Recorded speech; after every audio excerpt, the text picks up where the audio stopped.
দ্বিপদী বিস্তৃতি অর্থাৎ binomial expansion থেকে ক্লাস 9, 10 এমনকি এসএসসি পরীক্ষায় আসা একটা জাতীয় প্রশ্ন হলো, একটা বিস্তৃতি তোমাকে দেয়া থাকবে, সেখানে এক্স বর্জিত পদ তোমাকে নির্ণয় করতে বলবে। এটা কিন্তু সিকিউতেও আসে, এমসিকিউতেও আসে। সিকিউতে আসলে আমাদের কাছে সময় আছে, আমরা বিস্তারিত নিয়মে করতে পারবো। বাট এমসিকিউতে এই জিনিসটা আমরা কিভাবে সমাধান করব? প্রতিটা এমসিকিউ সময় মাত্র 1 মিনিট, সো কিছু সেকেন্ডের মধ্যে আমাকে এটা করতে হবে। দেখো তোমাদেরকে উপায়টা আজকে শিখিয়ে দিই। তো দেখো এখানে দুইটা পদ আছে, তোমার কাজ থাকবে দুটো পদ যে পুরোপুরি তাদের চিহ্ন সহ তুলবা।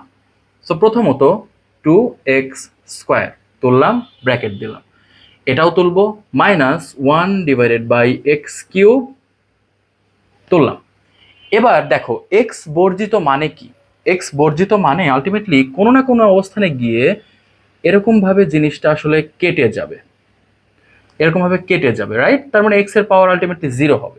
তো আমাদের সেটা আপাতত বোঝার দরকার নাই, সেটা তো আমরা সিকিউতে ইউজ করি, তাই না? এক্স এর পাওয়ার 0 ধরে আর এর মানটা বের করি। এখানে একটু লক্ষ্য করো তো, এখানকার এক্স এর পাওয়ার যা, নিচের এক্স এর পাওয়ারও তাই হচ্ছে না?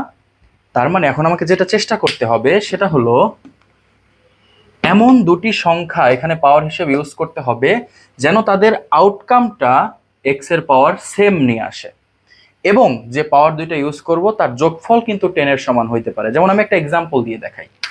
তুমি যদি এখানে 2 এবং এখানে 3 ইউজ করো, তাহলে দেখো 3 দুগুণ 6, 3 দুগুণ 6, পাওয়ার গুলো কিন্তু সেম হচ্ছে। এখানেও এক্স এর পাওয়ার 6 হচ্ছে, এখানেও এক্স এর পাওয়ার নিচে 6 হচ্ছে, কাটাকাটি চলে যায়, রাইট? বাট একটা প্রবলেম আছে।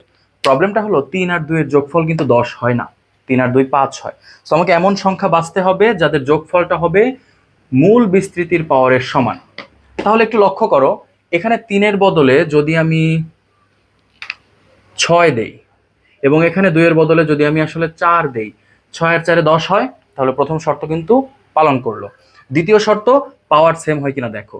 পাওয়ারগুলো আমরা জানি গুণ হয়, তাহলে 6 দুগুণ, এটার পাওয়ার হচ্ছে 12, এটার পাওয়ার 3 4, এটাও নিচে 12। সো শর্ত কিন্তু ফুলফিলড। এখন দেখো তুমি তো অলরেডি বসিয়ে ফেলেছো, তোমার কাজ এটা হলো প্রাথমিক কাজ, এবং বিশ্বাস করো এটাই শেষ কাজ। এখন তোমার কাজ সিম্পল, এই যে মানটা পেয়ে গেছো এটাই হলো আর এর মান। তাহলে দেখো 10c4, ব্যাস তোমার কিন্তু সমাধান হয়ে গেছে। এখন যেহেতু এটা এক্স বর্জিত, তোমার কিন্তু এক্স এর হিসাব করতে হবে না, জাস্ট এক্স এর সাথে থাকা সহগগুলো হিসাব করবা আর এটা হিসাব করবা। তুমি যদি 10c4 ক্যালকুলেটরে দাও তাহলে 500, 210। এখানে এক্স এর হিসাব তো করবো না, বাট সহগ 2 আছে, 2 এর পাওয়ার 6 কত হয়? 64। এখানে -1, রাইট? তাহলে -1 ওপরে আছে, সো আমরা -1 কেমনি লিখলাম? এক্স তো লিখবো না, কারণ এক্স তো বর্জিত। -1 এর পাওয়ার 4। তোমরা যদি এখানে ক্যালকুলেশন করো পুরো জিনিসটা, তাহলে তোমরা পাবে 13,440। একটা বিষয় মাথায় রাখতে হবে, এখানে কিন্তু চিহ্নটা ইম্পর্টেন্ট।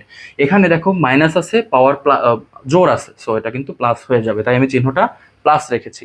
এখানে অনেক সময় মাইনাস থাকার পর পাওয়ারটা বেজোর থাকে, তখন কিন্তু আমরা এখানে মাইনাস চিহ্নটা দিব। ব্যাস এই সামান্য একটু স্টেপ ফলো করলে তুমি কিন্তু এক্স বর্জিত পদটা পেয়ে যাবা। এখানে আরেকটা প্রশ্ন করতে পারে যে এক্স বর্জিত পদ কত নাম্বার পদ, মানে কততম পদ এক্স বর্জিত পদ।